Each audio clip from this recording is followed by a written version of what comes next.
விஜய் சூர்யா பவர்ஃபுல்லான கோட் சொல்லியிருக்காரு. இது தயவு செஞ்சு கேளுங்க. ஒரு விஷயத்தை நம்ம கீப் ஆன் ஹிட்டிங் இல்லை, அப்போ வந்து அந்த சிஸ்டமே உங்கள் மேலே ஒரு லவ் வச்சு விஷயங்களை அனுப்பும் சார். அதை நான் ஐ ஸ்ட்ராங்லி பிலீவ் தட். எனக்கு ஸ்டார்ட் ஆக போகிறது உறுதி அப்படின்னு சொல்லி சொன்னால் அதுக்கு ஒருத்தர் வந்து நமக்கு வந்து ஒரு காட் வந்து ஒருத்தர் மைண்டில் ஒரு பிளான் பண்ணுவார், ஒரு ஐடியாவை பிளான் பண்ணி அவன் வந்து சரி சூர்யா பண்ணால் நல்லா இருக்குமேனு ஒரு நாள் அவனுக்கு தோணும். ரைட். அவன் நம்மகிட்ட ஒரு எவ்வளோ பெரிய மேஜிக் பாருங்கள். அந்த உனக்கு என்ன இன்ஸ்டிங்க்ன்றதை நீ நம்பி அந்த நம்பிக்கை குறையாமல் அடிச்சுட்டு போகும்போது இல்லை, ஓகே, அந்த பிலீஃப் தான் மேக்னெட் ஆகும். ஓகே, நீ அந்த ஸ்ட்ராங்காக பிலீவ் பண்ணுறல இது அடிக்கும்டா அப்படின்னு சொல்லிட்டு அது நடந்தாலும் நடக்கலைனாலும் நான் அதை நடத்திக்கிட்டே இருப்பேன் அப்படின்னு ஒன்று அடித்து நீ போகும்போது அப்போ தட்ஸ் த ரியல் லவ்.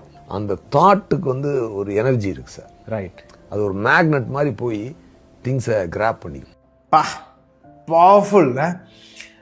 அவர் இந்த வீடியோ நான் எத்தனையோ வாட்டி கேட்டிருக்கேன். அவர் சொல்கிறது 100% உண்மை. என்னன்னா, இது நடக்குது நடக்கலை அதெல்லாம் கிடையாது, நான் அடிச்சுக்கிட்டே இருப்பேன். என்னுடைய அந்த நம்பிக்கை இருக்குது தெரியுமா, இதை அடிக்கும், அடித்தாலும் அடிக்கலைனாலும் சரி இதை அடிக்க வைப்பேன் அப்படிங்கிற அந்த ஒரு ஃபோர்ஸோட போகிறது இருக்குல்ல, it's a very unique quality. ரொம்ப கம்மி பேத்துக்கிட்டு தான் இருக்குது. திடீர்னு ஒரு தடவை வந்தோடனே ஆமை என் லைஃப் எப்போவுமே இப்படித்தான், எனக்கு மட்டும்தான் அநியாயம் நடந்துட்டு இருக்குது, ஏதோ கிரகணங்கள் சரியில்லை அப்படின்னு சொல்லிட்டு நம்ம வந்து சில பேர் சொல்லுவாங்க.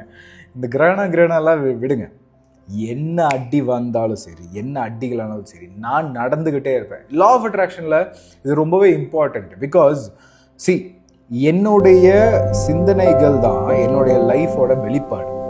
அப்போ வெளியே ஏதோ ஒரு பிரச்சனை வந்திருக்குன்னா எனக்குள்ளார ஒரு அழுக்கு இருக்குது, அந்த அழுக்கு தான் வெளியே எனக்கு தெரியுது. So problems R the mirror. Like அது நமக்கு ஏதோ சொல்ல வருது. எனக்கு இது ரொம்ப பிடிக்கும். என்னன்னா, ஒரு வலி வந்ததுன்னா அந்த வலி நிஜமாவே உங்களுக்கு பெயின் கொடுக்கணுங்கிறதுக்காக வலி வரல. இங்கே ஒரு புண்ணு இருக்குது, இதை நீ ரெடி பண்ணு, இந்த புண்ணை நீ ரெடி பண்ணலன்னா பெருசாக மாறிடும், டிசீஸாக மாறிடும், அதனால குணப்படுத்துங்கிறதுக்காக தான் அந்த வலி வருது. இந்த வலியை இந்த வலி வரக்கூடாது இது தப்புன்னு சொல்கிறத விட வலி வந்திருக்கு, எதனால் அது வந்தது, ஃபிக்ஸ் பண்ணலாம், வா இறங்கு பண்ணு அப்படின்னு நீங்கள் இறங்கும்போது யூ ஃபிக்ஸிங் இட். ஸோ நடக்குது நடக்கலை நான் நடத்திக்கிட்டே இருப்பேன். அந்த எனர்ஜியை மட்டும் உள்வாங்கிக்கும். Just do that. Enough. Think about this.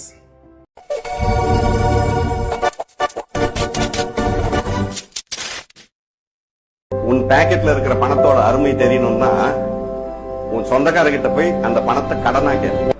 பாக்கெட்ல பணத்தை வச்சுக்கோ, உங்ககிட்ட இருக்கு. இந்த 1000 ரூபாயோட அருமை உனக்கு தெரியணும்னா உனக்கு தெரிஞ்ச யாருக்கிட்டே போய் எனக்கு 1000 ரூபாய் வேணும்னு கடனை கேட்டுப்பார். அப்ப அவங்களோட முகசுளிப்பும் அவங்களோட நெளிவு சுழிவும் எப்படி இருக்குன்னு பாரு. அப்பதான் உனக்கு அந்த பணத்தோட மரியாதை வந்து தெரியும். ஒரே ஃபேமிலியில 5 பேர் பணம் சம்பாதிச்சாலும் நிறைய பணம் சம்பாதிக்கிறவனுக்கு மரியாதை கம்மியா சம்பாதிக்கிறவங்களும் இருக்காதுங்க. அப்ப இதுதான் நிஜமான விஷயம். என்னன்னா, பணம் தான் ஒரு மனிதனை சிக்கலை உருவாக்கும்.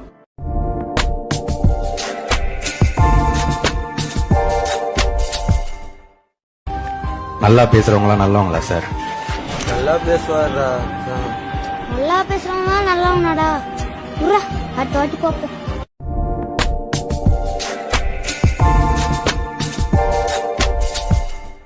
தோத்துட்டீங்கன்னு வச்சுக்கோங்களேன், அடுத்தவன் சொல்ற மாதிரி வாழணும். ஜெயிச்சிட்டனா நீ நினைக்கிற மாதிரி உன்னுடைய வாழ்க்கையை வாழலாம். அதனால சொல்ற, ஜெயிச்சிடு, தோத்துறாத.